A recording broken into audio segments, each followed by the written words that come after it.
मोहब्बत के मझधार में फंसी दिल की कश्ती अक्सर हमें किनारे से बहुत दूर भा देती है। इश्क की आंधी अक्सर हमें नजर ही नहीं आती और कभी कभी नजर आते हुए भी हम उसे अनदेखा कर देते हैं। लेकिन इस बेहोशी की धुंध में भी हमारा दिमाग हमें एक सिग्नल भेजता है कि तुम भटक रहे हो, आगे खतरों का भंवर है, सतर्क रहो।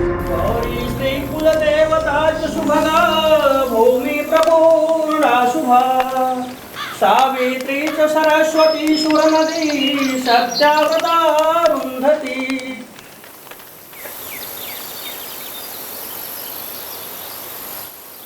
खुश हो?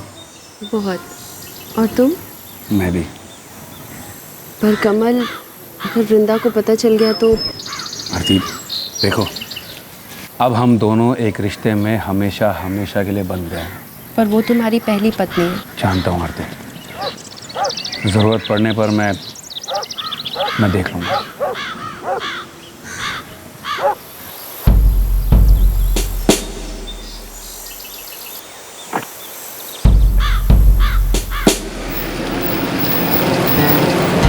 अक्सर सच बोलना तबाही मचाता है और सच ना बोलना एक टाइम बॉम्ब होता है जो कभी भी बेवक्त फट सकता है। सच एक गुमशुदा साए की तरह लौट ही आता है और हमारी रूह को दस्तक देकर कहता है कि काश तूने अतीत में थोड़ी और समझदारी से काम लिया होता। काश।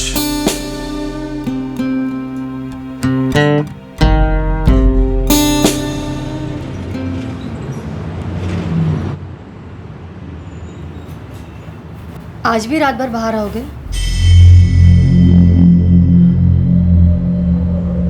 रात भर का क्या मतलब है वृंदा? दिन रात ऑफिस में काम चल रहा है ना, बड़े बड़े कॉन्ट्रैक्ट्स मिले हैं जिन्हें टाइम पर खत्म करना है। सच बताओ कमल, तुम रातें किसी और के साथ तो नहीं बिता रहे हो ना? मैं दिन रात एक कर रहा हूँ सिर्फ तुम्हारे और हमारी बेटी सोनाली के लिए।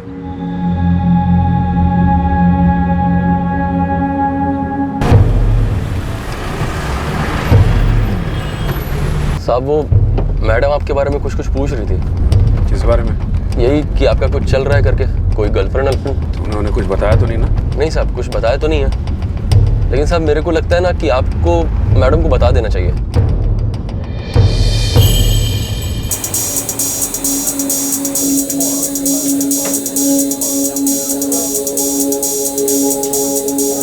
Good morning. मॉर्निंग। बल्कि इस फॉल सीलिंग को एक पेस्टल शेड दे दो। सर लेकिन क्लाइंट के ओरिजिनल डिज़ाइन में ये नहीं था। डिज़ाइन कोई पत्थर की लकीर तो है नहीं ना, जो बदली नहीं जा सकती।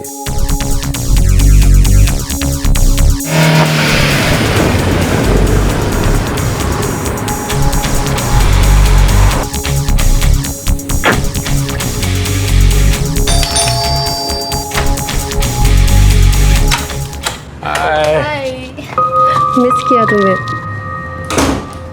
कमल, तुम हमेशा के लिए आ जाओ ना यहाँ पर। आरती, तुम जानती हो मैं ऐसा नहीं कर सकता, फिर भी तुम पूछ रही हो। बेटी को छोड़कर आ जाऊं? ठीक है, मत आओ। नाराज क्यों होती हो? बात को समझो ना। अच्छा, आज के लिए तो रुक जाओ। मैं रात को यहाँ नहीं रुक सकता। वृंदा को भी शक होने लग गया। वृंदा, बेटी, काम और तुम? चिंता मत करो, मैं वहां और यहाँ के बीच में कुछ वर्कआउट कर लूंगा। Sir okay?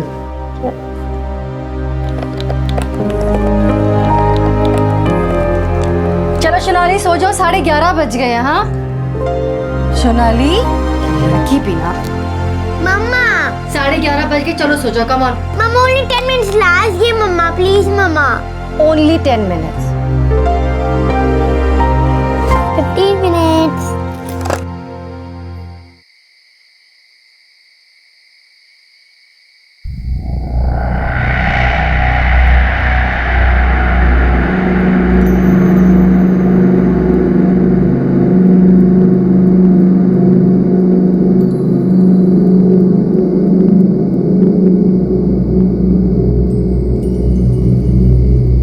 पॉसिबल नहीं है कि तुम वृंदा को छोड़ दो और हमेशा के लिए मेरे पास आ जाओ? डार्लिंग, वृंदा को डिवोर्स दे दो, मैं और इंतजार नहीं कर सकती। अरे ये मैसेजेस मुझे किसी ने फॉरवर्ड किए हैं जोक्स की तरह। वृंदा को डिवोर्स दे दो, मैं तुम्हारा और इंतज़ार नहीं कर सकती। ये मैसेज तुम्हें किसी ने फॉरवर्ड किया है जोक की तरह। 44456678। ये नंबर किसका है? आरती का। जो तुम्हारे ऑफिस में काम करती है, तुम्हारी असिस्टेंट। मेरी एसोसिएट। तुम उसे अपने ऑफिस और जिंदगी दोनों से निकाल दो। दोनों पॉसिबल नहीं। क्यों पॉसिबल नहीं? क्योंकि मैंने आरती से शादी कर ली है।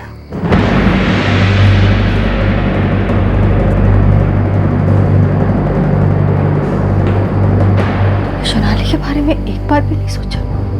उसे पता चलेगा तो उस पर क्या बीतेगी?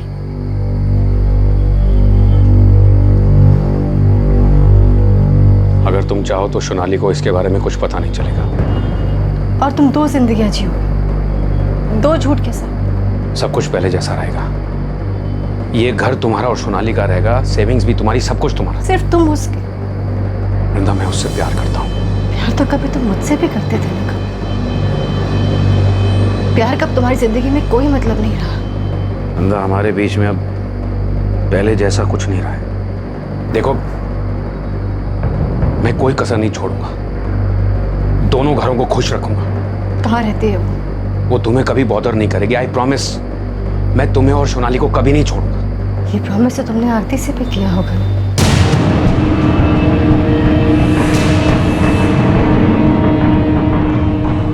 नाराज तो होगी ना, कोई भी होगा, तुम, मैं, कोई भी। और मुझे अच्छी तरह से मालूम है कि वो हमारी सिचुएशन को समझेगी और मान भी जाएगी। अच्छा है, साफ साफ बात हो गई। अब हफ्ते में मैं कुछ दिन और रातें यहाँ गुजारूंगा और कुछ वहाँ, और अपनी बेटी सोनाली को इसके बारे में बिल्कुल कुछ पता नहीं चलने दूंगा। और अगर वृंदा ने उसे बता दिया तो? वृंदा नहीं बताएगी। वृंदा सोनाली से उतना ही प्यार करती है जितना कि मैं करता हूँ। क्या जिंदगी और प्यार इतनी आसानी से बट पाते हैं? क्या टूटे दिल और घर कानून और इंसानियत के दायरे में रह पाते हैं? कमल, वृंदा और आरती के त्रिकोण का चौथा कोण अब रंग दिखा रहा था। चाहत और नफरत के बीच की लकीर अब धुंधली होती जा रही थी।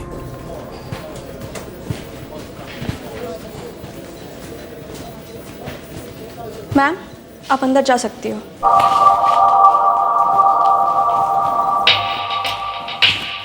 मैं आई कम इन? सुमन राहेजा, प्लीज करें। आप हमारे कंपेटिटर की क्लाइंट सर्विस मैनेजर रह चुकी हैं, जॉब क्यों छोड़ी? एक्चुअली सर, पिछले साल मेरी एंगेजमेंट हो गई थी and my in-laws didn't want me to work. तो अब उन्होंने अपना माइंड चेंज कर दिया? नो, एक्चुअली मेरी एंगेजमेंट कैंसिल हो गई है और मैं लाइफ नए सिरे से शुरू करना चाहती हूँ। Welcome to living walls decor. Thank you.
तो कहाँ ढूंढ रही हो फ्लैट?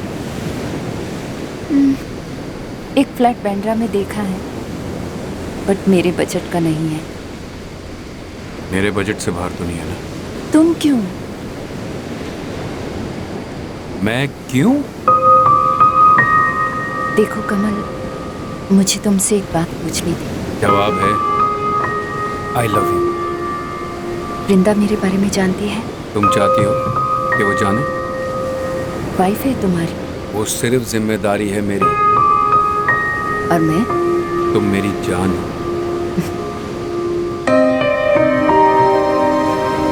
पहली पत्नी के साथ टूटा रिश्ता सिर्फ बेटी के कारण टिका हुआ था। दूसरी पत्नी के साथ का रिश्ता कानूनी और जज्बाती मझधार में डोल रहा था। और अब कमल का दिल किसी तीसरे के लिए धड़क रहा था। क्या सक्सेसफुल स्मार्ट इंटीरियर डिजाइनर कमल को हर बार सच्चा प्यार हो रहा था, या फिर ये एक दिल फेंक आदत थी जो झूठ और बेवफाई के कंधों पर खड़ी होकर जुर्म को न्योता दे रही थी?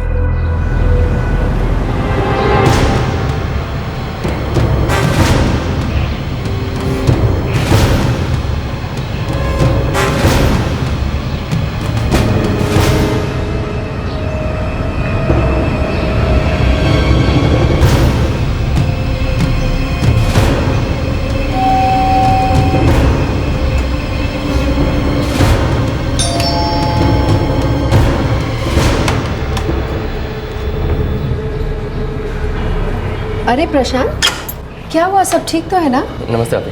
हाँ सब ठीक है, बस पास से निकल रहा था तो सोचा आपसे मिलता चलो। अच्छा। ये मेरा दोस्त है कपिल, इसकी यहीं पास में ड्यूटी लगी है। वैसे बिल्कुल करेक्ट टाइम पे आए हो, मैं लंच करने ही वाली थी। आ जाओ, तुम लोग भी कर लो।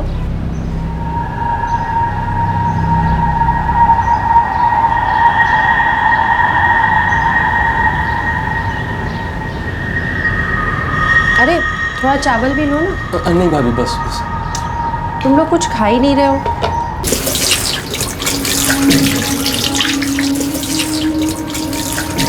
करें?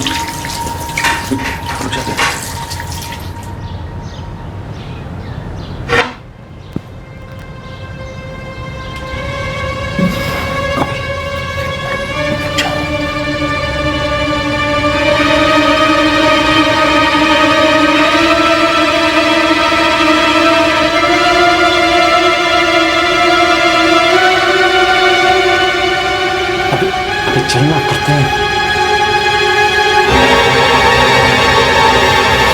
भाभी मैं चलता हूँ, हम निकलते हैं। हाँ ठीक है।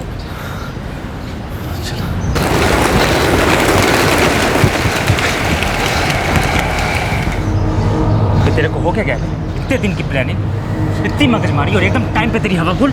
मेरे से नहीं होगा यार। सोचना एक चीज है, करना एक चीज है। वो आरती भाभी, उसका चेहरा मेरे से नहीं होगा यार।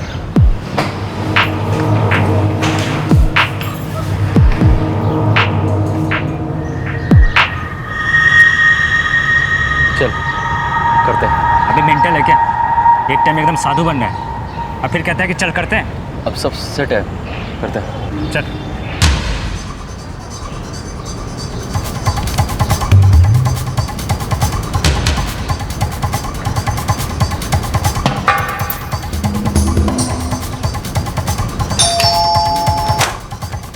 अरे प्रशांत, क्या हुआ? भाभी वो इसका फोन यहाँ छूट गया है। फोन छूट गया? मैंने तो देखा नहीं, बजा भी नहीं है। मैंने कॉल किया था लेकिन इसने साइलेंट पे किया हुआ है। अच्छा तो फिर आके देख लो, यही होगा कहीं पे। आ जाओ, देख लो सोफे पे हो।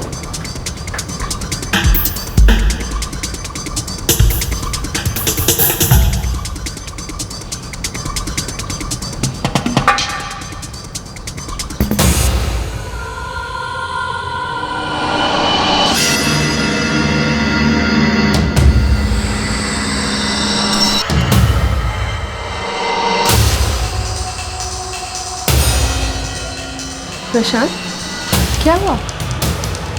यहाँ क्या कर रहे हो तुम लोग?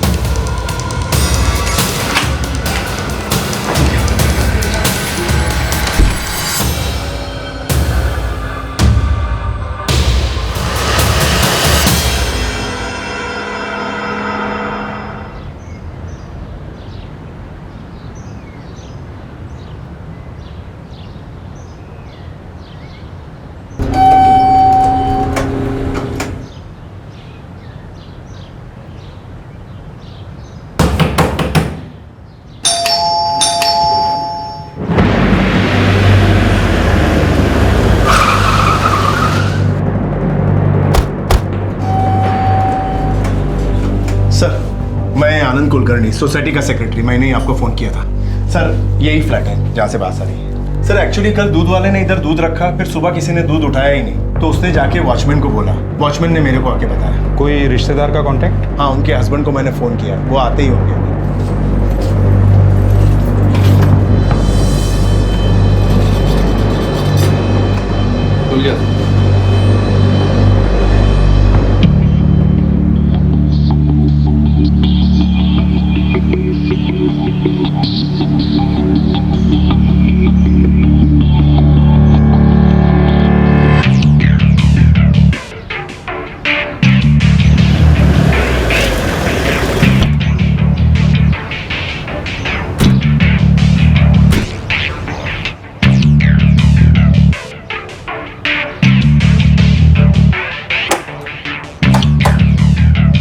सर, रूम में सारा सामान बिखरा पड़ा है, चोरी जरूर हुई है। लेकिन दरवाजा खोला गया, फोर्स्ड एंट्री नहीं हुई। हटिए। आरती कहाँ? आप हस्बैंड में? हाँ जी।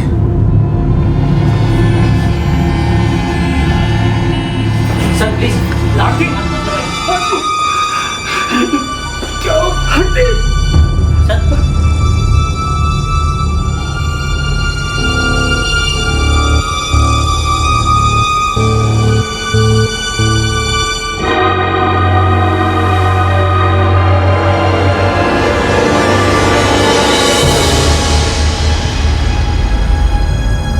एंट्रीज के हिसाब से पिछले 3 दिन से यहाँ कोई नहीं आया। सर जी, कमल साहब सोम मंगल बुध 3 दिन यहाँ रहते हैं, इसके अलावा और कोई कभी यहाँ नहीं आता। सर, लॉबी और गेट के रजिस्टर्स में कोई एंट्री नहीं है और घर में ज़बरदस्ती घुसने के कोई निशान भी नहीं। सर, वॉचमैन बता रहा था कि सोम मंगल बुध पति रहता था यहाँ, बाकी के दिन पत्नी अकेली रहती थी। बाकी के 4 दिन कहाँ रहती? ये दूसरी बीवी है, बाकी के 4 दिन ये पहली बीवी के साथ। मिसेस सावंत, 2 दिन से दूध के पैकेट बाहर ही पड़े हैं। इसका तो ये मतलब हुआ कि 2 दिन से आपकी अपनी पत्नी आरती से फ़ोन पर भी बात नहीं हुई। नहीं हुई थी बात, काम में था, टाइम ही नहीं मिला। आज फ़ोन करने वाला था कि ये खबर आ गई। देखिए, हमें लगता है कि मर्डर के साथ साथ चोरी भी हुई। क्या आप बता पाएंगे क्या क्या चोरी हुआ?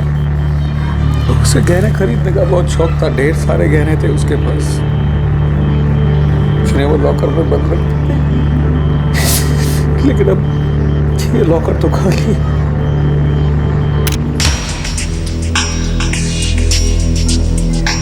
तुम कौन हो? साहब, मैं प्रशांत साहब, कमल सर का ड्राइवर। ये मेरा लाइसेंस।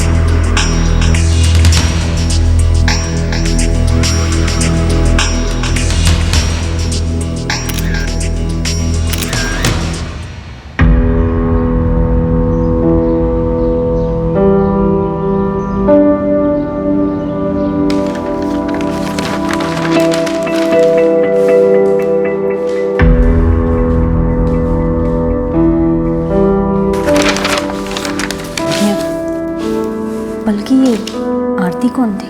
तुम्हारे आने से पहले कमल सर की एसोसिएट डिजाइनर थी। सर की वाइफ भी थी। वाइफ? फिर वृंदा? वृंदा मैम कमल सर की पहली वाइफ है और आरती उनकी सेकंड वाइफ थी।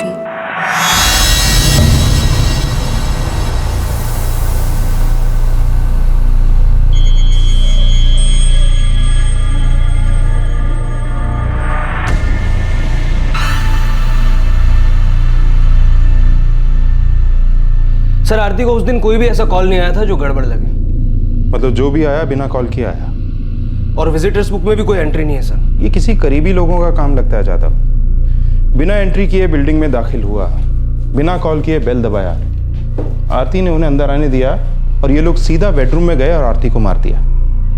सर, ये कमल सावंत, इसने 2 दिन में एक बार भी अपनी बीवी को फोन नहीं किया। ये भी थोड़ा ऑफ लगता है। और इसे रजिस्टर में एंट्री भी नहीं करनी पड़ती।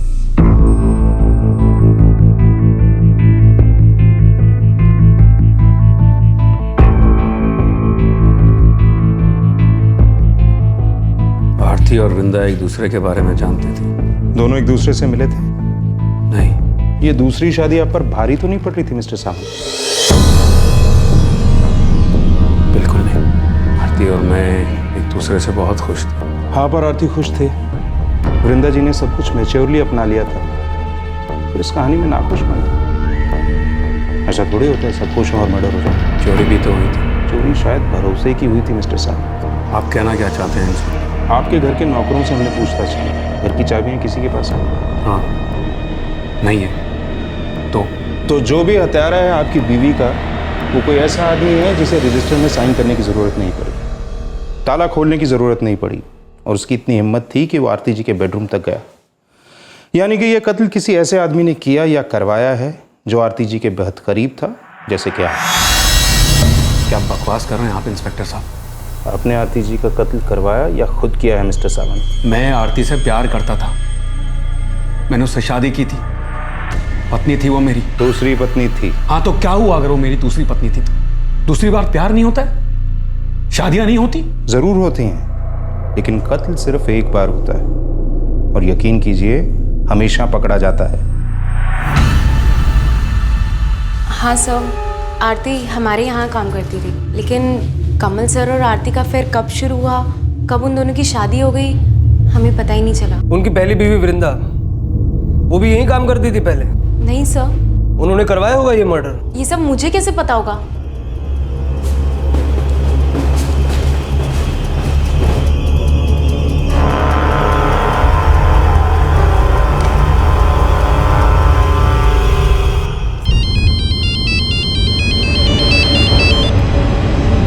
बोलो सुमन।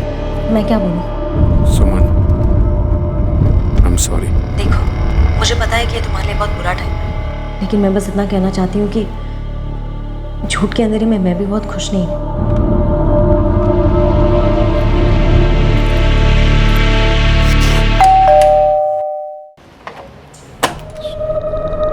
वृंदा सावंत?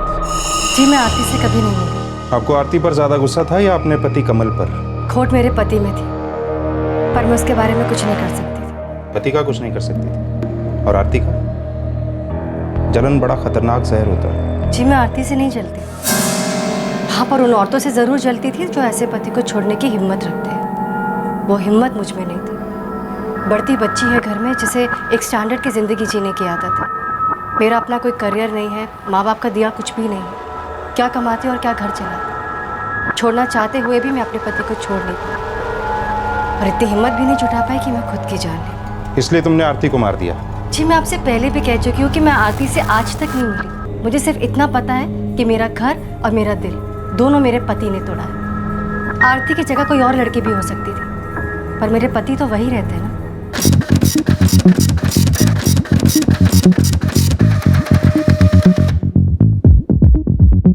सर, कमल, आरती और वृंदा तीनों के कॉल रिकॉर्ड्स एकदम साफ हैं। कोई गड़बड़ नहीं, कोई साजिश नहीं। और दरवाजा तोड़ा नहीं गया? बिल्डिंग के रजिस्टर में कोई एंट्री नहीं, फिर कोई अंदर घुसा कैसे? मर्डर किया कैसे? उस दिन कमल की फोन लोकेशन क्या है? मैंने चेक किया सर, क्लीन है। पर एक बात है सर। क्या? कमल, आरती और वृंदा, इन तीनों ने इन 3 दिनों में एक नंबर से कई बार बात की। किसका नंबर है? प्रशांत, कमल सावंत का खास आदमी और ड्राइवर। मैंने उसकी हिस्ट्री निकाली सर, कई सालों से कमल सावंत के लिए काम कर रहा है। फिर तो उसे कमल सावंत की रंगीन हिस्ट्री काफी अच्छी तरह से पता है।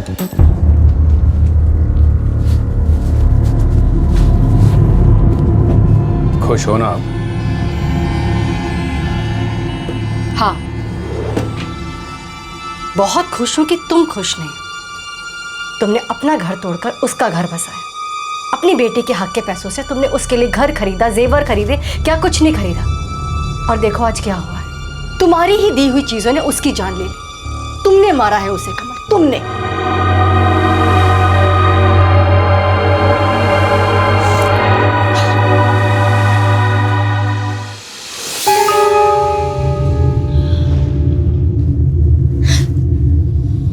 मम्मा, हाँ बेटा, मुझे सब पता चल गया।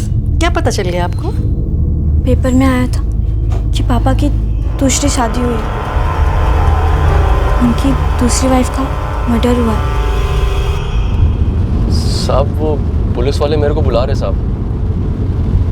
कुछ बताया उन्होंने क्यों बुलाया? नहीं साहब, कुछ बताया तो नहीं है।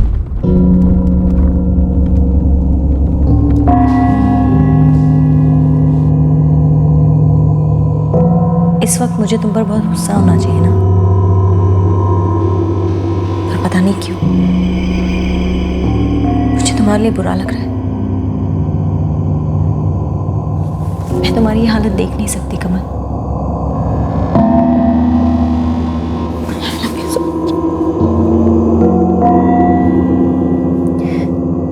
हाँ साहब, मैं तो कमल सर के और वृंदा भाभी के एकदम घर के जैसा हूँ। आरती से भी करीबी रिश्ता था? हाँ साहब, वो भी बहुत अच्छी थी।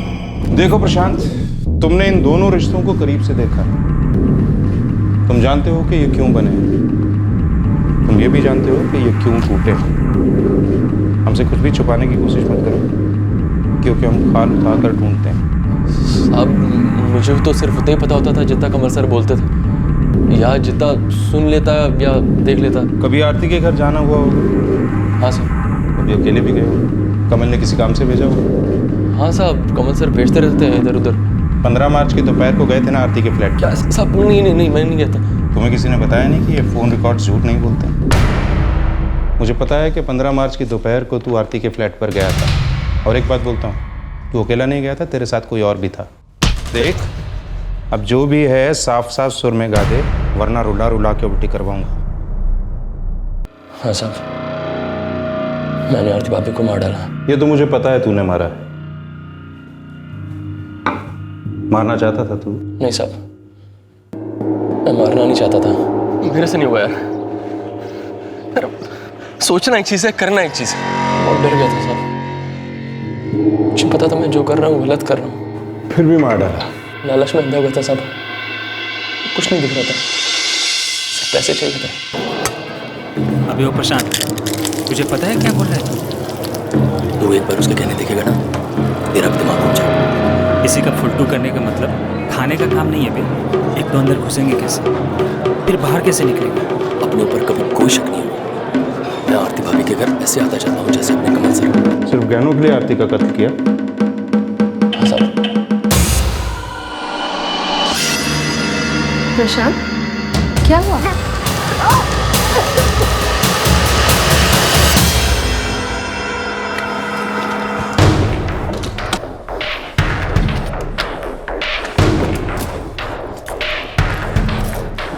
प्रशांत याद रखना, 50-50। मामला थोड़ा ठंडा हो जाने दे, फिर बंटवारा करेंगे।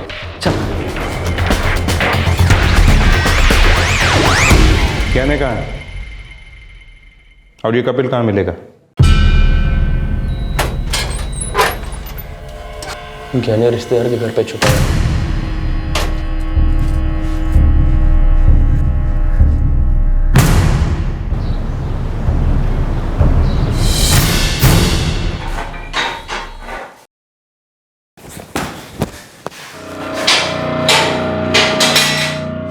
प्रशांत, तूने मेरे को फंसा दिया रे। तेरा चोरी करने का इरादा कभी था ही नहीं सालिया। तेरे को सिर्फ उस औरत का मर्डर करने का था, सच है ना?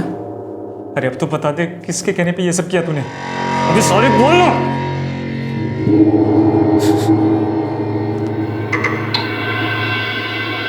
आपके खास आदमी प्रशांत और उसके दोस्त कपिल ने मिलकर आपकी पत्नी का कत्ल किया मिस्टर साहब। लेकिन हमें शक है कि यह कत्ल सिर्फ गहनों के लिए नहीं हुआ। मैं प्रशांत से मिल सकता हूँ?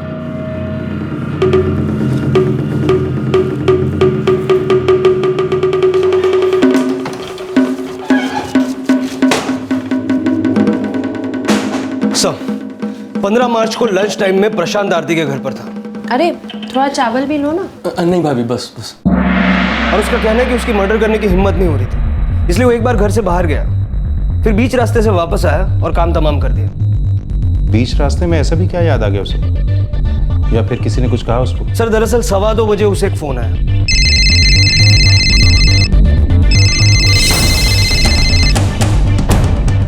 ट्रिपल 4556788। मतलब ये नंबर उस इंसान का है जिसे प्रशांत बचाना चाहता है। प्रशांत, 7 साल से तुम मेरे ड्राइवर रहे हो। हाँ सर। मेरे सबसे करीब के दोस्त रहे हो तुम प्रशांत। हाँ सर। प्रशांत को जिस नंबर से फोन आया था वो नंबर कमल सावंत का नहीं है, लेकिन कमल सावंत ने कई बार उस नंबर पर बात की। इस नंबर से प्रशांत को कई सारे एसएमएस गए थे और सारे एसएमएस प्यार मोहब्बत वाले थे। इतना तो साफ है कि प्रशांत ने ये खून पैसों के लिए नहीं किया। झूठ बोल रहे हो तुम। नहीं सर, मैं सच में लालच में आ गया था। तुम लालच में आकर ऐसा नहीं कर सकते प्रशांत। तुम मुझसे कुछ छुपा रहे हो। सच सच बताओ, वृंदा मैडम ने तुमसे कराया ये सब?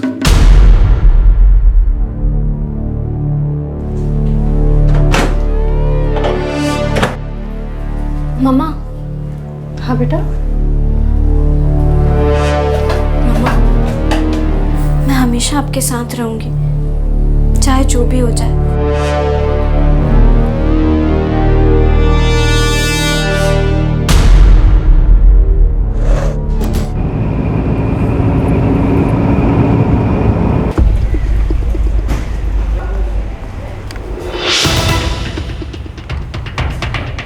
हमने कभी नहीं सोचा था कि 2 शादियों के अलावा कमल का एक और अफेयर चल रहा था जो उसकी दोनों पत्नियों से छुपा हुआ था। आप अच्छा खेले मिस सुमन, पर बाजी हम मार गए।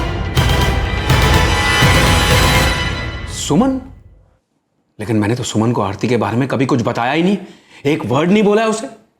चोरी छुपे अफेयर्स पे अफेयर करने का कॉपीराइट सिर्फ आपके पास नहीं है, आपकी नाक के नीचे कई और अफेयर चल रहे हैं। सर जी, प्रशांत ने आरती का कत्ल सुमन के कहने पर किया।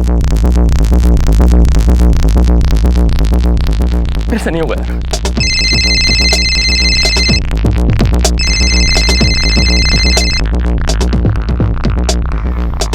हेलो, काम हो गया? नहीं, मेरे से नहीं हो रहा है। क्यों? अरे क्यों का क्या मतलब है? वो बेकसूर है यार। मेरे अंदर का आवाज कह रहा है मत कर मत कर मत कर। ठीक है, मत कर।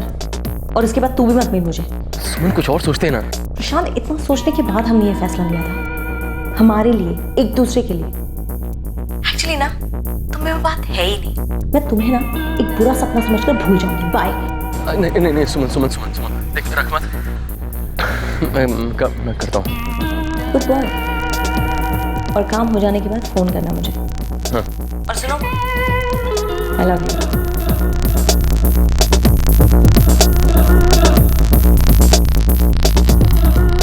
ये क्या बकवास है? प्रशांत और सुमन? झूठ है ये हो ही नहीं सकता। हो चुका है, सुमन ने खुद कबूल किया है। कई बार ऐसा होता था कि मैं कमल के साथ मीटिंग्स के लिए जाती थी और प्रशांत मुझे घर ड्रॉप करता था। काफी लंबे अरसे से काम कर रहे हो ना कमल के लिए? हाँ मैडम, 7 साल हो गए। फिर तो काफी करीब होंगे उनके। हाँ मैडम, कह सकते हैं। कमल सर ना मेरे को एकदम फ्रेंड की तरह रखते हैं।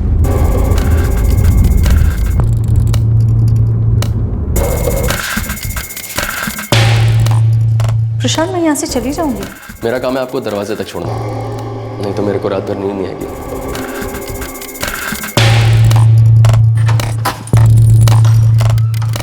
थैंक्स। अब तो नींद आएगी तुम्हें? आएगी। सुनो, सिर्फ कमल ने कहा इसलिए छोड़ने आते हो मुझे यहाँ तक?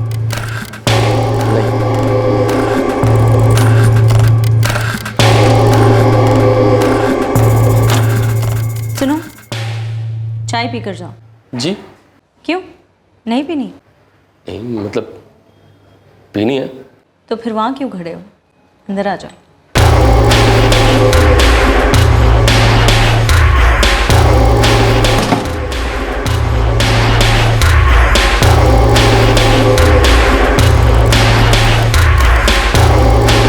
सुनो, मत जाओ। प्रशांत के साथ अफेयर चल रहा था वो हम समझे, पर आरती को क्यों मार डाला? कमल ने मुझे सिर्फ वृंदा के बारे में बताया था, आरती के बारे में तो मुझे पता ही नहीं था। आरती? हाँ, आरती। कमल सर ने बताया नहीं तुमको आरती भाभी के बारे में? नहीं, मुझे तो बस इतना पता था कि उसकी पत्नी का नाम वृंदा है। वो तो उनकी पहली बीवी है ना। यू मीन कमल ने आरती से भी शादी की है? हाँ, कमल सर आरती भाभी से बहुत प्यार करते हैं, जैसे मैं तुमसे।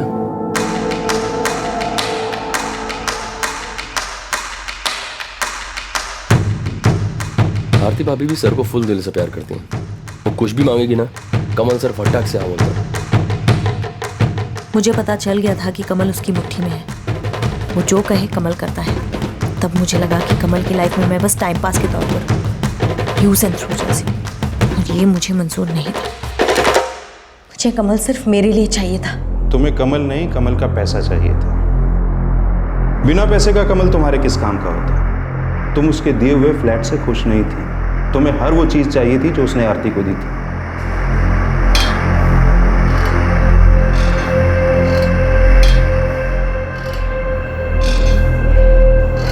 मेरे को ना तुमको आरती भाभी के बारे में बोलने का ही नहीं था।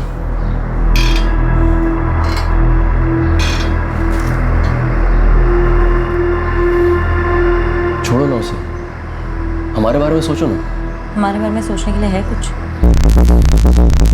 देखो प्रशांत, आरती मेरे लाइफ का कांटा है। जैसे ही उसे मेरे बारे में पता चल जाएगा, वो कमल को मुझसे छीन लेगी और कमल मान जाएगा उसे बहुत प्यार जो करता है। मैं तो बस ऐवी हूँ उसके लिए। इससे हमारे रिश्ते का क्या लेना देना? मुझे कमल से सब कुछ चाहिए। तुम भी तो उसके थे जो मैंने छीन लिया उससे।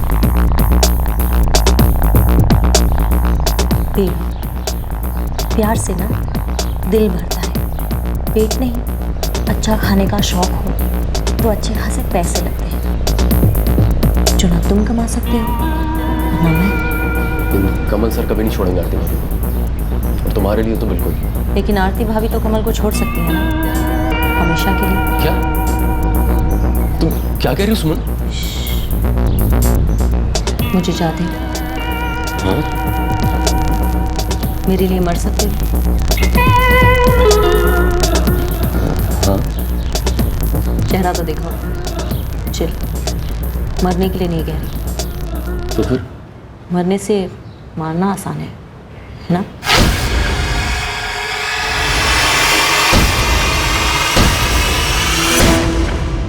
कितनी आसानी से मर्डर के बारे में सोचा तुमने मैडम। आरती को मारकर सारी परेशानियां दूर, सारी दौलत जेब में, सोच के रही थी तुम।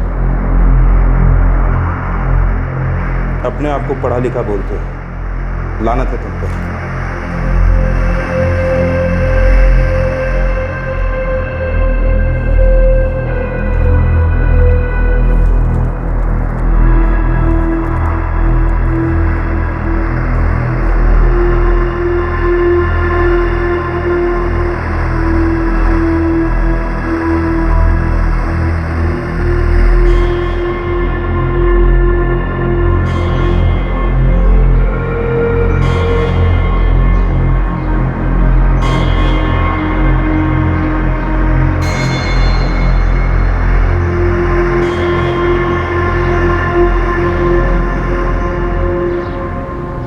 काश प्रशांत ने अपने जमीर की आवाज सुनी होती। काश वो आरती के फ्लैट पर वापस ना आया होता सुमन के प्लान को अंजाम देने के लिए। काश सुमन के खतरनाक इरादों को समझते ही प्रशांत ने अपने आप को उससे दूर कर लिया होता। कीमती अफेयर्स, पर कौन से अफेयर ने सबसे बड़ी कीमत चुकाई? प्रशांत और सुमन के अफेयर ने, या कमल और सुमन के अफेयर ने, या फिर कमल और आरती के रिश्ते ने? हम सबको इसके बारे में सोचने की जरूरत है कि जो जज्बात इंसान को जलन की आग में तड़पाता है वो जो भी है, प्यार तो नहीं। प्रशांत, सुमन और कपिल फिलहाल जुडिशियल कस्टडी में हैं। उन पर मर्डर, चोरी और क्रिमिनल कॉन्स्पिरेसी के चार्जेस लगे हैं। हमारे आज के एपिसोड की दूसरी कहानी। सीमा, सीमा, क्या हुआ? वो कहीं बॉक्स नहीं मिल रहा है। आपने यहाँ रखा था? हाँ, यहीं रखा था मैंने। उस वाले कपबोर्ड में चेक किया? लास्ट कब चेक किया था आपने? याद नहीं, शायद जब बॉक्स लाया था तभी। यार, जब भी मैं कोई चीज यहाँ पे रखता हूँ पता नहीं गायब कैसे हो जाती है। अरे ऐसे चिल्लाने से चीजें क्या मिल जाएगी? एक तो ऐसे खुले में चीजें छोड़ देते हो और ऊपर से इतने टाइम से चेक भी नहीं किया आपने। तुम वहाँ पे क्या ढूंढ रही हो? मैंने इस वाले ड्रॉअर में रखा था। अरे भूल से कहीं और रख दिया होगा आपने। पक्का नहीं रखा था, पता नहीं चीजें कैसे गायब हो जाती है। एक मिनट, ये बक्सा कभी मैंने क्यों नहीं देखा? आप घर लाए तो थे ना? वैसे ही मेरा दिमाग बहुत खराब है। आपने ना ये ड्रॉवर खुला छोड़ दिया होगा और बाई या किसी और ने निकाल लिया होगा। निकाल लिया होगा मतलब चुरा लिया होगा। और क्या? हर कीमती चीज की एक जगह होती है और उस जगह को याद रखना भी उतना ही कीमती होता है। हम सबके साथ कभी ना कभी ये होता है कि हमें कोई जरूरी या कीमती चीज अपनी जगह पर नहीं मिलती है। फिर डाउट, शक, गुस्सा, फ्रस्ट्रेशन, इन सभी के घोड़े दिमाग की हर दिशा में एक ही समय में दौड़ने लगते हैं और एक विचार बार बार सताता है कि काश मैंने सही जगह चुनी होती, काश मैं सतर्क रहा होता, काश मैंने समय समय पर चेक किया होता, काश मैंने इस मामले को अनदेखा ना किया होता, काश।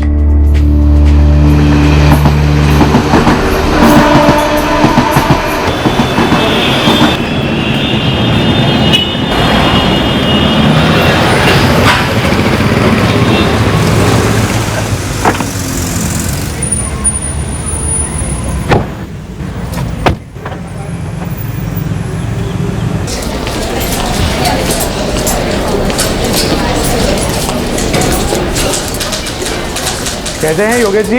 हाँ बढ़िया बढ़िया। लंबे अरसे बाद? हाँ थोड़ा काम में फंसा रहता हूँ। और मार्केट की क्या हाल है? सच बोलो तो थोड़ा ठंडा है विनायक भाई। ये गेटवे पे अटैक के बाद में आपके बिजनेस पे थोड़ा असर तो पड़ा होगा ना? थोड़ा नहीं, काफ़ी असर पड़ा है विनायक जी, और सुधरने में टाइम भी लगेगा।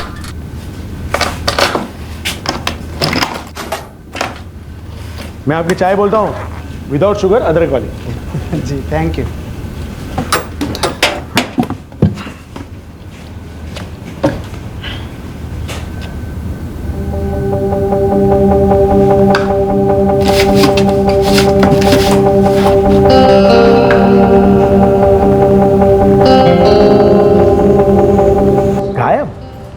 इम्पॉसिबल योगेश भाई, अगर आपने कुछ लॉकर में रखा है तो उसे वहीं होना चाहिए, और अगर वो वहाँ नहीं है तो आप ही ने उसे निकाला होगा और भूल गया। विनायक जी, मैं एक डायमंड मर्चेंट हूँ, ऐसा कैसे हो सकता है कि मैं 8 लाख के हीरे अपने लॉकर से निकालूं और भूल जाऊं? योगेश जी, हमारा ये एक रेप्यूटेड बैंक है, यहाँ पे लॉकर खोलने का और बंद करने का एक प्रॉपर सिस्टम है। ये हो ही नहीं सकता कि कोई और आपका लॉकर खोले और उसमें से कुछ निकाले, दैट्स इम्पॉसिबल।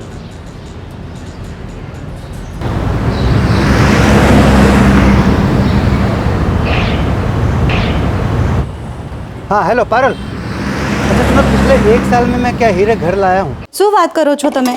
आप हर दूसरे दिन हीरे घर लाते हो, ले जाते हो, इसमें नया क्या है? अरे बाबा, दफ्तर से नहीं, बैंक लॉकर से। क्यों, क्या हुआ? अरे लॉकर से गायब है पारुल। 1 साल पहले रखे थे, 8 लाख के हीरे थे, आज देखता हूँ तो है नहीं लॉकर में। या आपने डाले ही नहीं होंगे, या डाल के निकाल लिए होंगे, भूल गए होंगे आप। हाँ, बैंक मैनेजर भी यही कह रहा था। आपकी भूलने की बीमारी बहुत महंगी पड़ेगी हमें जी। कहाँ गए होंगे इतने हीरे? जोर डालिए दिमाग पर।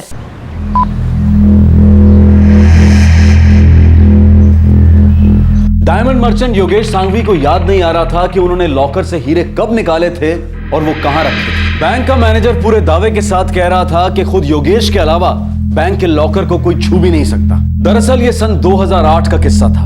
फिर 2010 में जब दोबारा यही घटना हुई तो सबके कान खड़े हुए और जुबान पर एक ही बात थी, काश 2 साल पहले इस मामले पर गौर किया होता।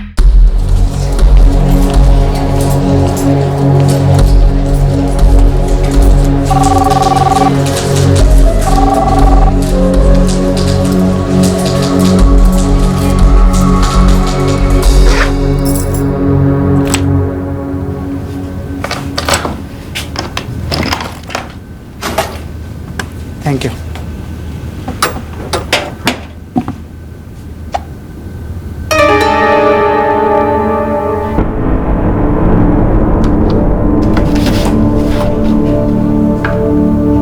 क्या पागलपन है यार, अब नहीं छोड़ूंगा मैं। अरे विनायक जी, पिछली बार मैं मानता हूँ, चलो डाउट था, दिमाग में नहीं रहा क्योंकि 1 साल से मैंने लॉकर को छुआ नहीं था, पर इस बार मुझे सब याद है। पिछले हफ्ते मैंने 1 करोड़ 90 लाख के हीरे अपने लॉकर में रखे थे, पिछले बुधवार को।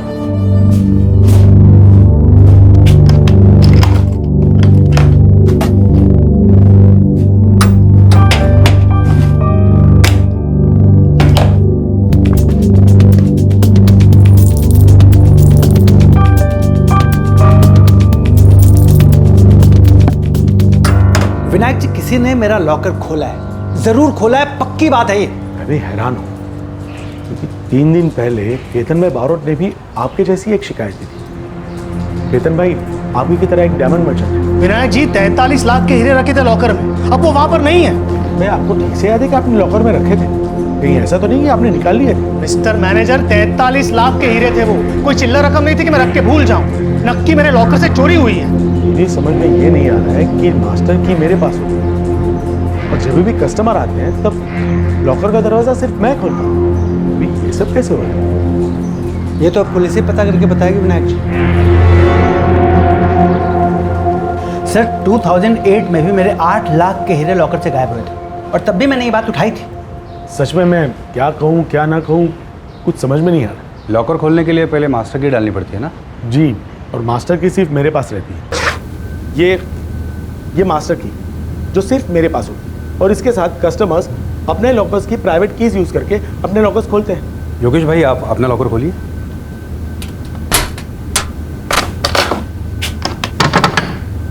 सर, मुझे मास्टर की यूज कर रही हूँ।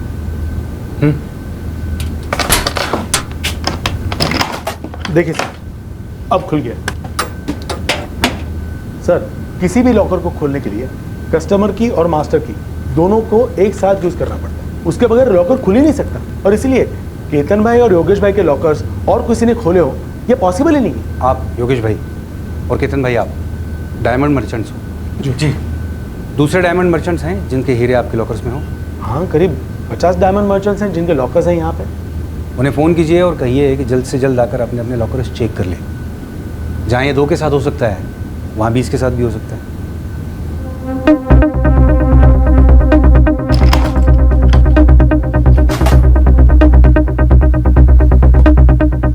मेरे डायमंड्स किधर है विनायक जी?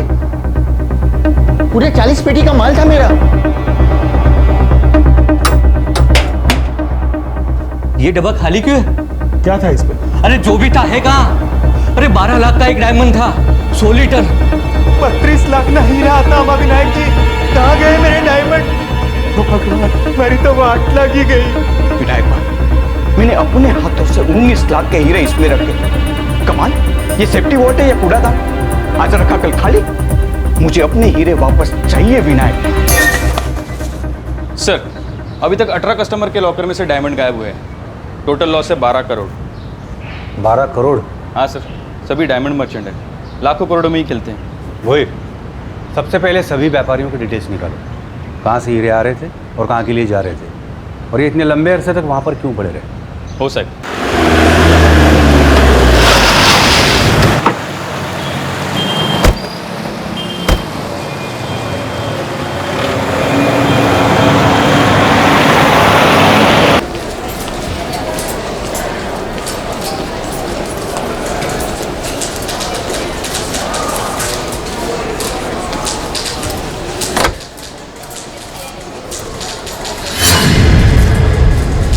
मैं पिछले 15 साल से इस ब्रांच को संभाल रहा हूँ सर। ऐसी अजीब सिचुएशन मैंने आज तक नहीं देखी। 12 करोड़ की हीरे चोरी हुए हैं मैनेजर साहब। ये अजीब सिचुएशन नहीं है, इमरजेंसी सिचुएशन है। बिल्कुल, और सबसे ज़्यादा शॉक मैं ही हूँ। होना भी चाहिए, क्योंकि मास्टर चाबी तो आप ही के पास होती है। आप कहना क्या चाहते हैं? इस सब में मैं शामिल हूँ? आपके और आपके बैंक एम्प्लॉयज़ के अलावा लॉकर रूम में कोई और जा ही नहीं सकता। बैंक का हर एक एम्प्लॉई हीरो की तरह तराशा हुआ है सर। हर एक का रिकॉर्ड साफ है। हम हीरे और जौहरी दोनों को दोबारा से तराशेंगे मैनेजर साहब, वो भी हमारे अपने तरीके से। मुझे हर एक एम्प्लॉय की रिकॉर्ड फाइल चाहिए, और सबसे ऊपर होगी फाइल आपकी।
लॉकर्स को बाकायदा उनकी करेक्ट चाबियों से खोला गया है। पर कैसे? जी सर, मैं मेरी ओर से फुल कोऑपरेशन दे रहा हूँ पुलिस को। जी वही तो सर, मुझे तो विश्वास ही नहीं हो रहा कि ये सब मेरी ब्रांच में कैसे हो गया। Right sir, yes sir, I will get it done. Yes, okay.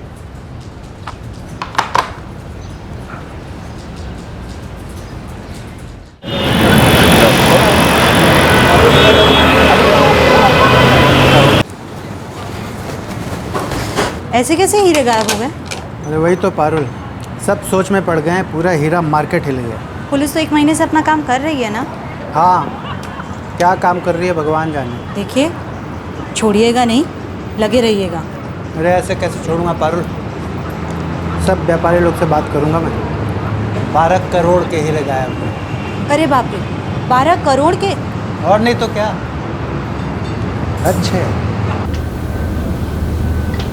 देखिए सर, अगर ऐसा ही चलता रहा तो पूरे डायमंड मार्केट का बैंक्स पे से विश्वास ही उड़ जाएगा। अगर हमारा माल हमारे लॉकर से गायब होता रहा तो हम किसके पास जाएंगे सर?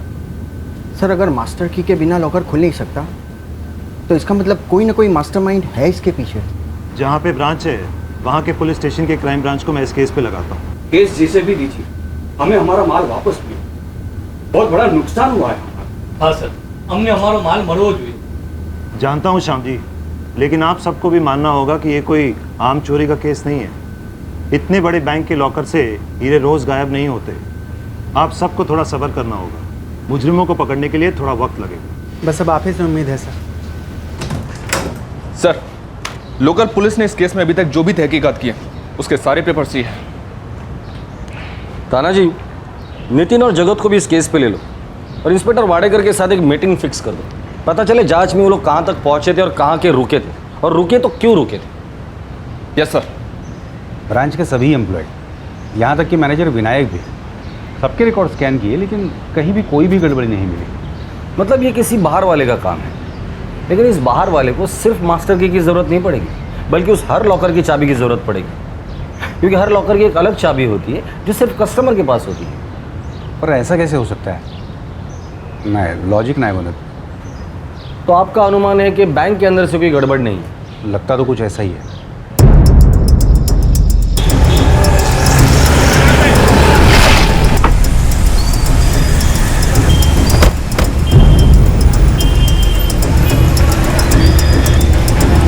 मैं अपने पियून्स और सिक्योरिटी वालों को भी गारंटी दे सकता हूँ कि इनमें से कोई भी ऐसे कामों में शामिल नहीं है।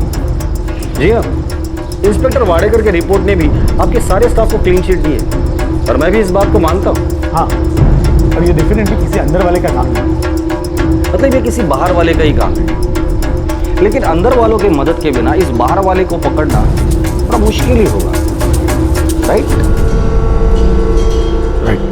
397, 395, 282, 227 and 228, 251, 182, 382, 238, 298, 373 and 375, 259, 346, 201, 405, 212 and 336। सर 18 के 18 लॉकर्स डायमंड मर्चेंट्स के हैं। और ये बात वो डायमंड चोर भी जानता था। वो ये भी जानता था कि इन सारे लॉकर्स में डायमंड्स है। Yes sir. सर सोचने वाली बात तो ये भी है कि वो चोर और वो भी बाहर वाला, उसके हाथ मास्टर की और कस्टमर के लॉकर की चाबी कैसे लग गई? अगर आपने कुछ लॉकर में रखा है तो उसे वहीं होना चाहिए, और अगर वो वहाँ नहीं है तो आप ही ने उसे निकाला होगा और भूल गया। ऐसा कैसे हो सकता है कि मैं 8 लाख के हीरे अपने लॉकर से निकालूं और भूल जाऊं? ये 2008 की बात है सर, जब योगेश भाई ने पहली बार हीरे गायब होने की कंप्लेंट की। लेकिन कोई रिकॉर्ड ही नहीं जो ये साबित कर सके कि ये चोरियां कब हुई थी। सर इनमें से कई व्यापारी ऐसे हैं जिन्होंने अपने लॉकर कई सालों से नहीं खोले। क्या ऐसा हो सकता है कि व्यापारी अपना लॉकर ऑपरेट ही ना करे? ये जो हमारे कस्टमर्स हैं वो मंजे हुए हीरो के व्यापारी हैं, उन्हें बार बार चेक करने की जरूरत नहीं पड़ती, उन्हें हम पर भरोसा है, और ये भरोसा ही हमारी कमाई है जो आज दाव पर लगी। मिस्टर विनायक, आपका भरोसा तो 2008 में ही दाव पे लग गया था, तब से शायद उससे भी पहले ये चोरियां हो रही है। मुझे 2008 से लेकर आज तक के सारे रिकॉर्ड चाहिए। मिल जाएंगे सर। लॉकरों में कौन आया था, कब आया था और क्यों आया था, सारी एंट्रीज। समझ गया। आपके 350 लॉकर्स हैं, जिन जिन लोगों को आपने ये लॉकर्स अलॉट किए उन सब के डिटेल्स चाहिए, सब के सब। मुझे एक दिन की मोहलत दीजिए सर, सारे रिकॉर्ड्स आपके सामने होंगे।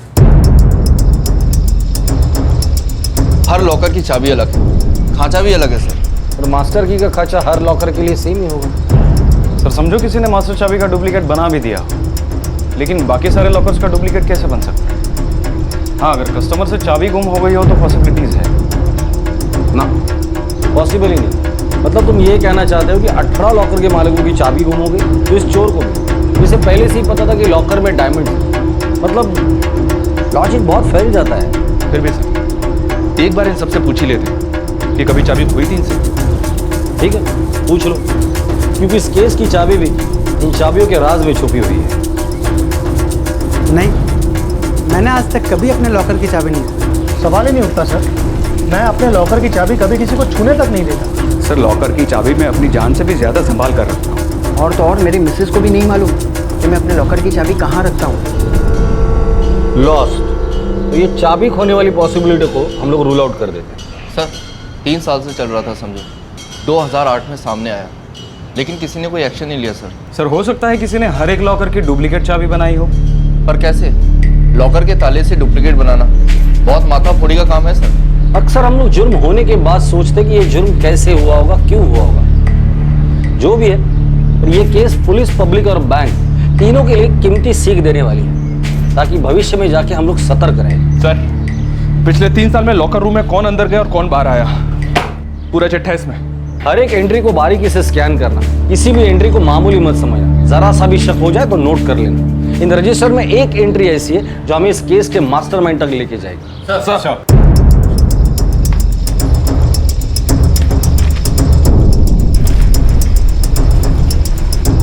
सर यहाँ 307 में मुझे कुछ गड़बड़ लग रही है।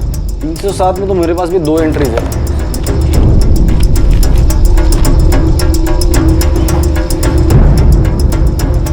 सर, मेरी लिस्ट में 16 ऐसे कस्टमर हैं जो बार बार लॉकर चेक करने के लिए आते रहे और हर बार ही लंबे टाइम के लिए रूम के अंदर रुके। मेरी लिस्ट में 13 ऐसे हैं सर। और मेरी लिस्ट में 11 है सर। लेकिन इन 11 में से एक कस्टमर ऐसा है जिसने पिछले 3 साल से अपना लॉकर खोला ही नहीं। मेरे लिस्ट में 14 ऐसे लोग हैं। हर एक लिस्ट के हर एक आदमी को बारीकी से स्कैन करना होगा, बाल की खाल निकालनी है।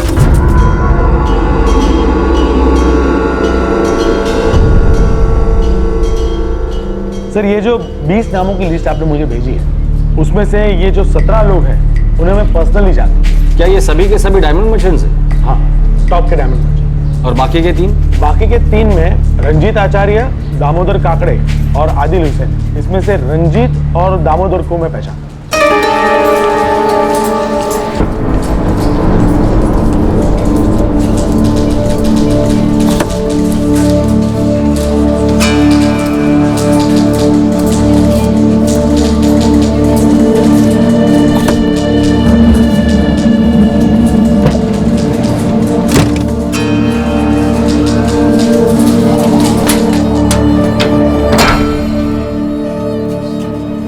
सर, ये रंजीत और दामोदर ये दोनों दोस्त हैं और डायमंड मार्केट में छोटे मोटे ब्रोकर्स हैं। इन दोनों का काफी आना जाना है लॉकर रूम में। जब भी आए काफी देर तक लॉकर रूम में रुके। आप एंट्री एग्जिट देख सकते हैं। हाँ, अक्सर ये दोनों साथ में ही आते हैं और दोनों दोस्त हैं, इसलिए मैंने उनको लॉकर रूम में साथ में जाने की परमिशन दी है। दोनों दोस्त हैं तो एक बात और भी है सर, जब से इस केस की तहकीकात शुरू हुई है तब से लेकर आज तक उन दोनों ने लॉकर ऑपरेट ही नहीं किया है। हो सकता है उन दोनों को भनक लग गई होगी कि पुलिस इस केस की तहकीकात कर रही है।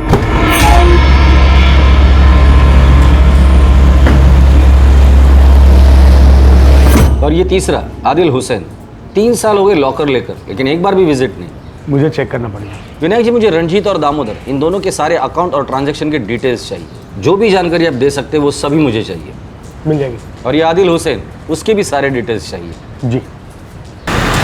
थाना जी, डायमंड मार्केट में चुपचाप से पता करो ये रंजीत और दामोदर काम क्या करते हैं और कब से करते हैं। जो भी जानकारी मिले सब निकालो। सर।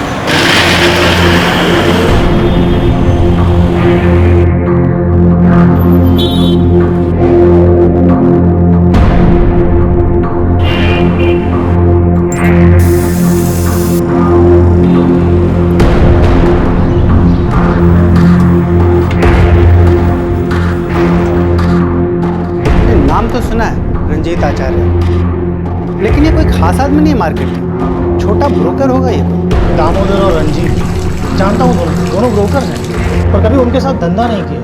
मैं नहीं बोल सकता ये लोग कितने पानी में, पर शायद मैंने कभी उनके साथ काम किया भी होगा। पर ये ब्रोकर लोग का ऐसा है सर, यहाँ रोज कोई ना कोई हीरो ब्रोकर बनकर टपक जाता है, लेकिन चिपकता कोई नहीं। रंजीत आचार्य, दामोदर काकड़े और आदिल हुसैन, ये इस बौखलाने वाले केस के पहले 3 सस्पेक्ट थे, लेकिन इनके खिलाफ अब तक कोई ठोस सबूत नहीं था। ये केस जैसे जैसे आगे बढ़ता गया, इन तीनों नामों से जुड़े कई अजीब वाकयात सामने आए। अब लगने लगा कि ये तीनों शायद मुजरिम हो सकते हैं। विनायक जी, रंजीत आचार्य, पर्सनल डिटेल्स में आपने इसका कांटेक्ट नंबर ही नहीं दिया। दामोदर काकड़े, 2008 में आपने इसका अकाउंट ओपन किया था, जिसको इंट्रोड्यूस किया था इसी रंजीत आचार्य ने। रिकॉर्ड में इसका भी कोई कांटेक्ट नंबर नहीं है। पता नहीं ये नजर से कैसे चूक गया। ये बातें आपके नजरों से चूकी ना होती ना, तो ये प्लान पहले ही पकड़ा जाता शायद। ये आदिल हुसैन, इसे भी रंजीत आचार्य ने इंट्रोड्यूस किया। इसने 3 साल से लॉकर ऑपरेट ही नहीं किया। शुक्र है उसने अपना लैंडलाइन नंबर तो दिया है। और एड्रेस तो रंजीत आचार्य के घर का है जो मीरा रोड में रहता है। और ये दामोदर भोरी हुई। मुझे लगता है इस बार कील हमने सर के बीचों बीच ठोकी। मेरे रंजीत और दामोदर के एड्रेसेस दोनों को घर से उठा कर लेकर आदिल हुसैन इसका लैंडलाइन नंबर ट्राई करो और उसको भी उठा कर लेकर आओ। तीनों एक दूसरे से मिले हुए हैं।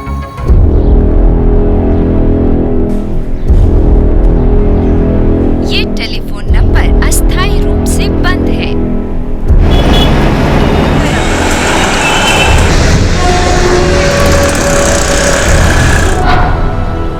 हाँ, ये रंजीत आचार्य है और अब ये यहाँ नहीं रहते। 3 साल पहले हमारे किराएदार थे। अब ये कहाँ रहता है? सॉरी, पता नहीं। इसका कोई परमानेंट एड्रेस एग्रीमेंट तो बना होगा? वो दरअसल ऐसे कुछ बना नहीं था क्योंकि हमारा प्लान था इस घर में रहने का, तो कुछ बना भी होगा तो मुझे याद नहीं। और जैसे ही वो छोड़कर चले गए हम लोग शिफ्ट हो गए।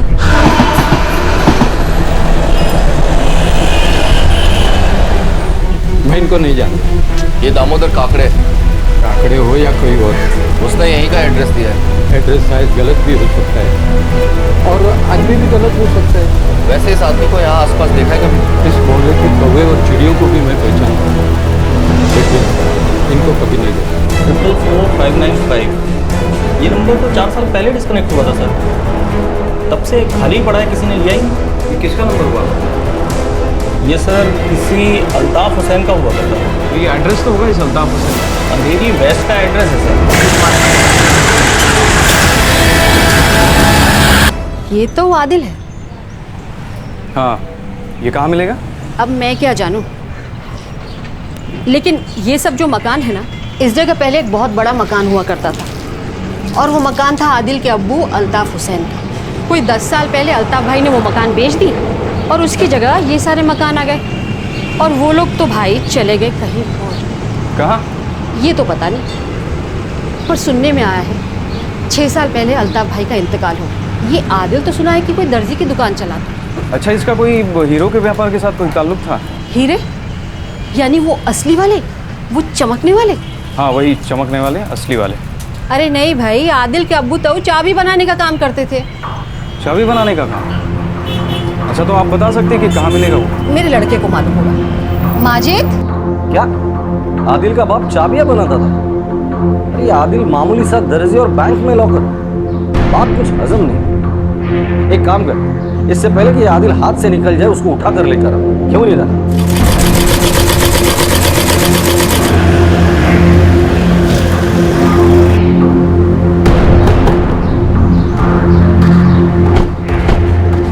आदिल हुसैन जी, कौन हो तुम? क्या नाम? हमारा बैंक में लॉकर है जिसकी चाबी खो गई है, डुप्लीकेट बना कर दोगे? आदिल हुसैन, बैंक में लॉकर किस लिए लिया था? सब अब्बा कुछ पुश्तैनी जेवरात छोड़ गए थे। तुम्हारे अब्बा तो चाबियां बना देते, ये हुनर तुमने भी सीखा होगा। नहीं सर, मैं उस लाइन में कभी नहीं गया। तुम किस लाइन में गए, किस लाइन से उतरे, बहुत जल्द पता चल जाएगा। मैं कुछ समझा नहीं साहब। रंजीत आचार्य और दामोदर काकड़े, इन दोनों की लॉकर की चाबी बनाने में तुमने मदद की थी, हाँ या ना? देखो आदिल, जुबान पे लगा हुआ ताला बिना चाबी के खोलना जानते हैं, और उसके बाद ना उस जुबान की गारंटी रहती है ना उस इंसान की। अचानक से लड़खड़ा जाती है, हमेशा की। आखिरी बार पूछ रहा हूं मैं, रंजीत और दामोदर इस वक्त कहाँ हैं? सर, दामोदर का तो पता नहीं। रंजीत सूरत में है, मेरे पास नंबर है उसका। तुम उन दोनों के साथ लॉकर से हीरे चुराने में शामिल थे?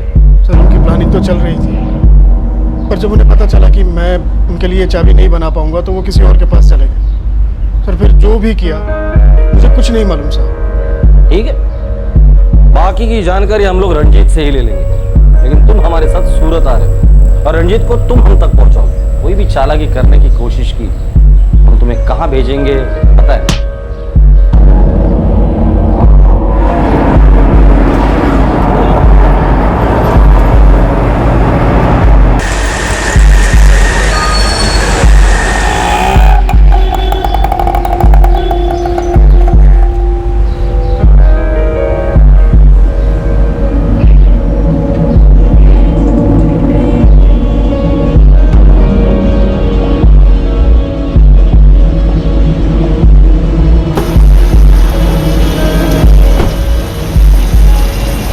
अरे भाई અહીં आओ ने શું છે ભાઈ? हम लोग मुंबई से हैं। हाँ तो मुंबई पुलिस क्राइम ब्रांच। साहब मैंने कुछ नहीं किया, मैं तो अपने काम पे जा रहा हूँ। पता है एक काम हमारा भी कर दो। क्या काम साहब? एक आदमी को फोन लगाना। भाई का नाम है रंजीत आचार्य। फोन लगा। क्या बोलूँ साहब मैं? पता था टेंशन में दिले और भाई टेंशन देवानो। રંજીત તમારો ફોન છે।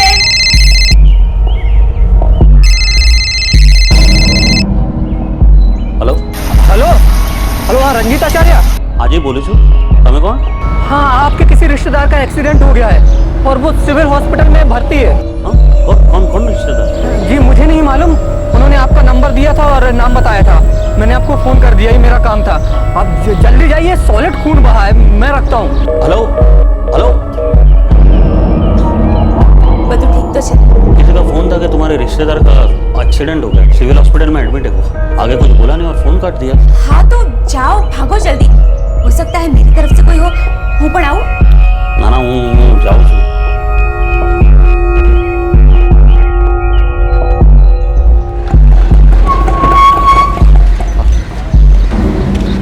રંજીતભાઈ પેશન્ટ અહીંયા છે। તમે કોણ? હા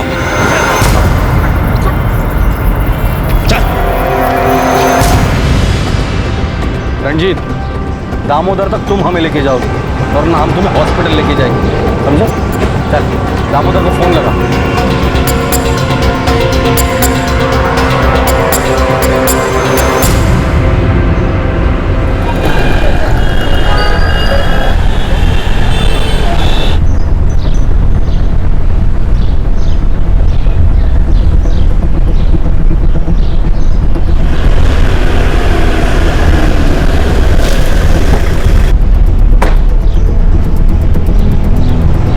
दामोदर कौन हो तुम?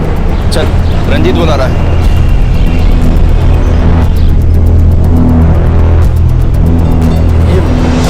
ये सब क्या हो रहा है? ये हमारे काम करने का तरीका है दामोदर। अब तुम लोग तुम्हारे काम करने का तरीका बताओ। कैसे खोले थे 18 लॉकर और गायब किए थे 12 करोड़ के हीरे।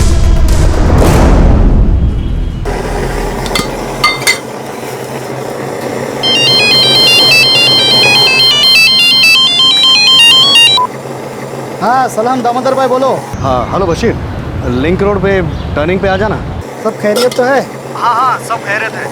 क्या है, दोस्त की गाड़ी खराब हो गई है, चाबी गटर में गिर गई है। आके देख लेते तो अच्छा होता। सेंट्रल लॉकिंग है ना। अच्छा ठीक है, एक 10-15 मिनट में आता हूँ मैं वहाँ पे। हाँ हाँ मैं लिंक रोड के टर्निंग पे खड़ा हूँ।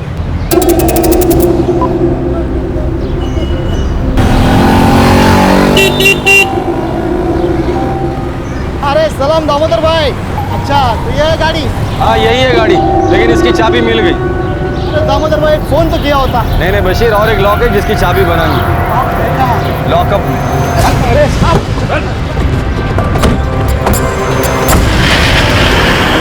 क्या बात है, पर ये सब किया कैसे उन्होंने? मुझे अभी तक पता नहीं चला कि उन्होंने ये सब किया कैसे। पुलिस ने अभी अभी उन्हें पकड़ा है तो सोचा आप सबको इन्फॉर्म कर दूं। अफसोस है कि ये सब मेरी ब्रांच में हुआ। अरे नहीं विनायक जी, मैं समझ सकता हूँ। बस अब तो यही उम्मीद करते हैं कि ये चोरी किए हुए डायमंड्स जल्द से जल्द वापस मिल जाएं सबको। हाँ बस यही उम्मीद है। इन चारों ने ये कैसे किया और इतने सालों तक इनकी ये चोरी कभी पकड़ी क्यों नहीं गई? ये सवाल इस केस से जुड़े हर आदमी को परेशान कर रहा था। देखो तुम चारों पकड़े गए हो तो जितनी जल्दी और जितनी सफाई से अपना जुर्म कबूल करोगे सबकी सेहत के लिए अच्छा होगा। वरना टूटी हड्डी पसलियाँ, हॉस्पिटल का आईसीयू, रोते रिश्तेदार ना हमारे फायदे के हैं ना तुम्हारे। मैं और दामोदर हम दोनों डायमंड मार्केट में छोटी छोटी दलाली करते थे, दोस्त बने। फिर हमें पता चला कि बड़े बड़े व्यापारी अपने हीरे कहाँ रखते हैं। वो लोग कम तक लॉकर ऑपरेट नहीं करते, लेकिन इसका मतलब ये तो नहीं ना कि लॉकर में हाथ डाल के हीरे निकालना इतना आसान है। कुछ मुश्किल नहीं है यार। देख मेरा उस बैंक में लॉकर है 1 महीने से, तो मैंने रजिस्टर देखा है कौन कौन से व्यापारी कहाँ कहाँ माल रखते हैं, सब मालूम है। तो तुझे ये भी मालूम होगा कि हर लॉकर की एक मास्टर की होती है। एक तो वो बनवाओ, ऊपर से हर लॉकर की अलग अलग चाबियां बनवाओ। थोड़ा सोच समझ के बोलना है। सब सोच समझ के ही बोल रहा हूँ। देख, मेरा लॉकर ऊपर की तरफ, पहुँचने के लिए सीढ़ी यूज़ करेंगे। हाँ, लेकिन मास्टर की तो मैनेजर की मुट्ठी में होती है। तो क्या हुआ, मैनेजर अपनी मुट्ठी में ना पटा के रखा है मैंने उसको। देख, अपने को एक फर्स्ट क्लास चाबी बनाने वाला एक चाबी बनाने वाला है मेरे ध्यान में, बहुत अच्छा कारीगर है। देख, वो करेक्ट निकला ना तो अपन एकदम एक लंबा हाथ मारेंगे। सबसे पहले मैंने दामोदर का अकाउंट खुलवाया और फिर लॉकर। दामोदर आदिल के बाप अल्ताफ हुसैन को जानता था, जो एकदम डॉक्टर कारीगर चाबी था। दामोदर भाई, मेरे अब्बा चाबी की लाइन में थे। चाबी की लाइन में नहीं, मैं टेलर की लाइन में। हाँ, लेकिन तुम्हें चाबी बनाना आता तो होगा ना? हाँ, तो ट्राई मार सकता हूँ। वो भाई, वो ट्राई बाय नहीं मारना, अंदर घुसना पड़े। क्या हज़ारों लाखों का मामला नहीं, करोड़ों की बात है, हीरो का मामला। क्या भाई आदिल ना, समझ में आया ना?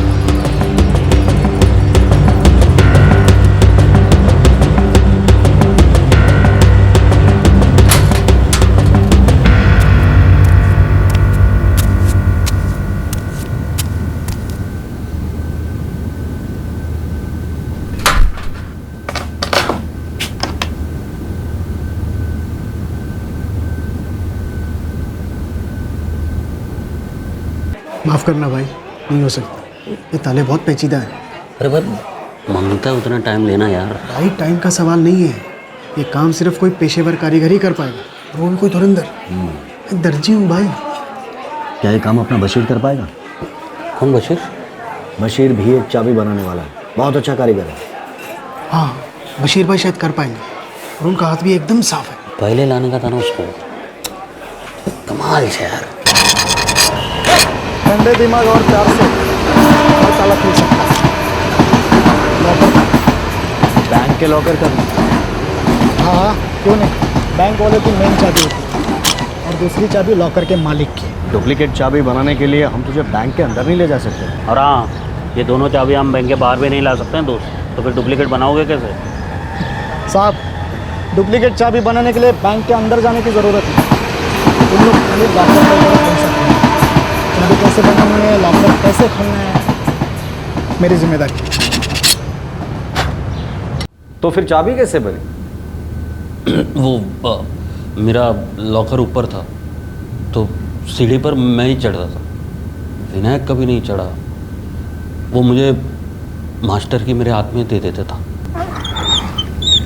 अरे रंजीत भाई आप अपना लॉकर नीचे क्यों नहीं शिफ्ट करवा लेते? नीचे का लॉकर खाली पड़ा है, आप बोलो तो आज ही शिफ्ट करवा देता। नहीं, वो वहीं ठीक है। वो ग्राउंड फ्लोर पसंद नहीं मुझे। अब पता नहीं है, ऐसा कुछ है वहम सा तो। चलिए कोई बात नहीं। अरे ये मास्टर की लीजिए और लॉकर खोल के चाबी मुझे वापस दीजिए। हाँ, थैंक यू। सॉरी, बार बार मेरी वजह से आपको तकलीफ होती है। कोई बात नहीं, इसमें सॉरी की क्या जरूरत है, ये हमारा काम है।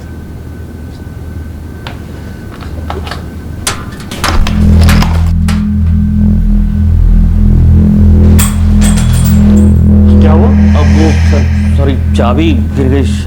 हाँ, पता नहीं कहाँ गिरी, वो शायद उधर कहीं पे। कहाँ गई चाबी? वो वहाँ पे। हाँ, ये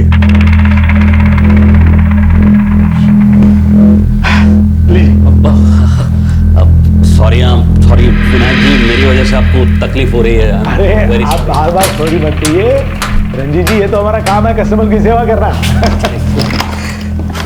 खुल गया? हाँ जी, थैंक यू।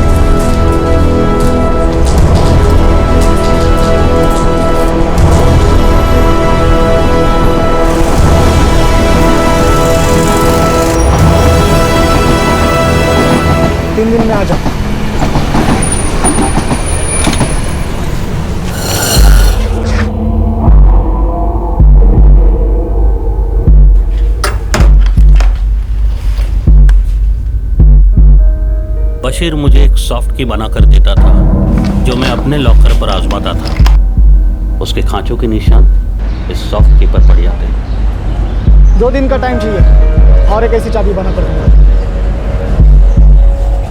काफी मेहनत बाद बशीर ने परफेक्ट मास्टर की बना के दी।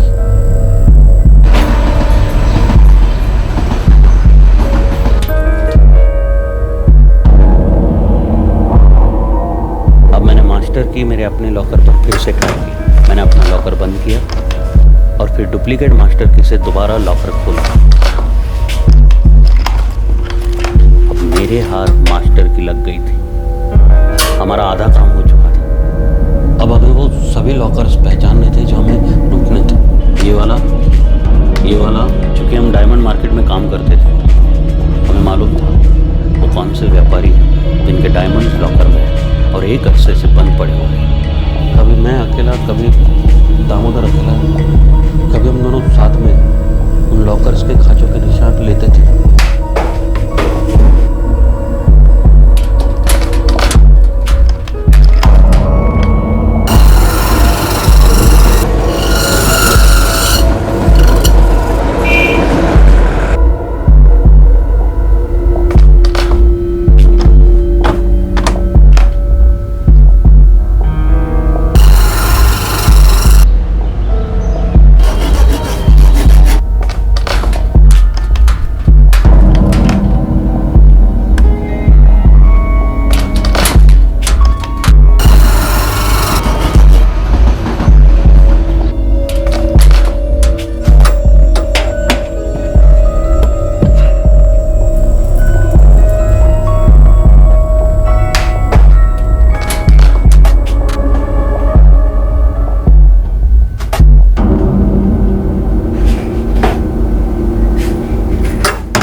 इन सभी के स्टेटमेंट ले लेना।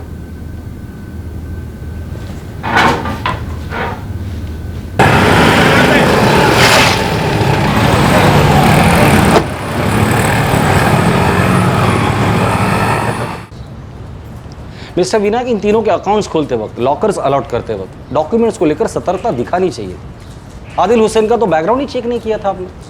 हाँ, ये मानता हूँ मैं, ये मुझसे गलती हो गई। आप लॉकर की मास्टर की रंजीत के हाथ में देते थे, बड़ी गलती थी आपकी। रंजीत और दामोदर दोनों एक साथ लॉकर रूम में जाते थे, दूसरी बड़ी गलती थी आपकी। कोई भी कस्टमर अगर नॉर्मल से भी ज़्यादा वक्त लॉकर रूम में बिताता है, वो भी बार बार, उसे नोट करना चाहिए था। कस्टमर को खुश करने के चक्कर में मैं बहुत बड़ी गलती कर बैठा और मैं कस्टमर को परेशान नहीं करना चाहता था, इसलिए उन्हें फ़ोन करके याद नहीं दिलाता था कि आकर के अपना लॉकर चेक कर ले। लेकिन सबसे बड़ी गलती क्या है पता है आपको? सन 2008 हाँ, जब योगेश भाई के हीरे गायब हुए थे, तब सभी लोगों ने उनकी याददाश्त पर उंगली उठाई थी। हाँ, काश तभी अगर मैंने मैनेजमेंट को कंप्लेन की होती, इंक्वायरी बिठाई होती, तो आज ये सब कुछ नहीं होता। ठीक है, जो हुआ सो हुआ। आगे के लिए सतर्क रहे और गलतियों से कुछ सीखे, ताकि दोबारा आपको काश कहने की नौबत ना आए। I will, thank you. अब आगे से बहुत चौकन्ना रहना पड़ेगा, लॉकर को बार बार चेक करना पड़ेगा। उन्होंने इसी बात का फ़ायदा उठाया, हम लोग सालों तक लॉकर चेक ही नहीं करते। पर जो कुछ उन्होंने चुराया वो हमें वापस मिलेगा भी या नहीं? देखते हैं, कल पुलिस स्टेशन बुलाया।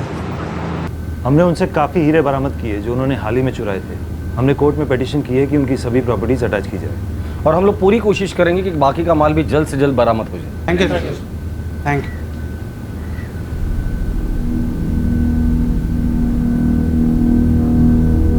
जब तक चुराए हुए हीरे बरामद नहीं होते, तब तक चारों आरोपियों को पुलिस कस्टडी में भेज दिया गया है।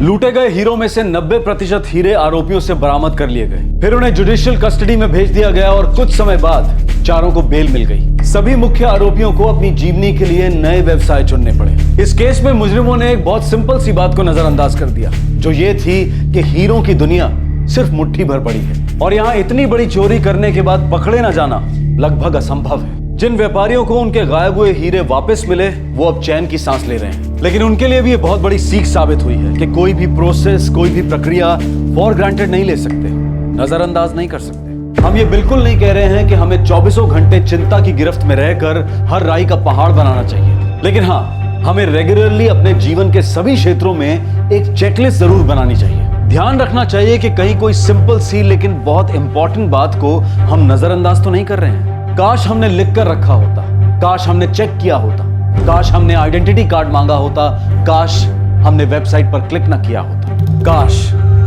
ये एक ऐसा एहसास है जो जिंदगी को रिवाइंड करना चाहता है, लेकिन हम सब जानते हैं कि ये संभव नहीं है। पर हर बार दिल जब काश कहता है, तब दिमाग अगर कुछ सीख ले तो कम से कम वो गलती दोबारा नहीं होगी। आपसे फिर मुलाकात होगी क्राइम पेट्रोल सतर्क में एक और नए केस के साथ कल रात 9 बजे। तब तक अपना ख्याल रखें, सुरक्षित रहें और याद रखें, सही वक्त पर सही कदम, सतर्क रहें। जय हिंद। इस तरह के और भी एपिसोड देखने के लिए हमारे चैनल को सब्सक्राइब करें और बेल आइकन दबाना ना भूलें।